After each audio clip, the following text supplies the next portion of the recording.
everybody. Today I'm reviewing Lee Cronin's The Mummy, and this keeps falling off. It's fragile as hell. I blame Lee Cronin for this, you sick mother. Ah! Oh my god, it's Brendan Fraser! In Lee Cronin's The Mummy, a reporter is on assignment in Cairo and his daughter Katie is kidnapped. 8 years later, she is found wrapped in bandages in a sarcophagus, and you can imagine she is changed, like demonically.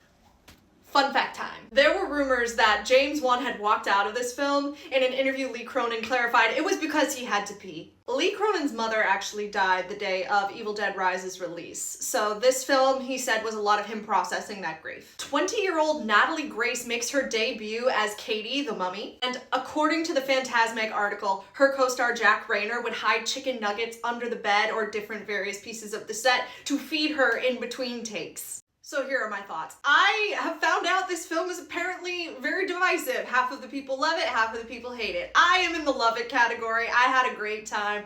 I thought it was very Evil Dead mixed with The Exorcist. Some people think that is very derivative. Personally, as someone who thinks most mummy movies that don't have this guy in it are kind of boring, I didn't mind a little splash of Evil Dead and The Exorcist to kind of liven up the mummy lore. Call me sentimental. I actually thought the emotions of the film worked for me. I really felt bad for this family and their missing daughter, and then going through the grief of finding that daughter and then realizing step by step there was something beyond their control wrong with her. I thought it was pretty sad. There was a lot of Sam Raimi style rapid fire editing, as well as so many split diopter shots.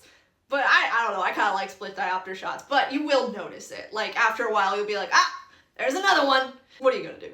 Not have a split diopter shot? What are we, plebeians? The gore of this film is a centerpiece. Again, if you like the Evil Dead movies, if you like The Exorcist, I do think this is a hearkening to those films, and I will say I will never look at toenails the same way again. I thought the mummy elements were incorporated enough. I mean, there was stuff with the wrapping that I thought was very creative. The sarcophagus and mummy ceremony elements were very scary to me. It does take me aback that the inciting incident is a family native to Cairo kidnapping an American daughter and forcing this evil spirit on her, especially with America's trouble past and present with the Middle East. Though the main cop in this movie is also native to the Cairo area, and thank God she is smart. I've watched so many films lately with some dumb-ass cops. Still, I think we gotta be very careful whenever we're watching media about the Middle East because the propaganda lately is on a high alert, and we gotta be careful not to be made Islamophobic.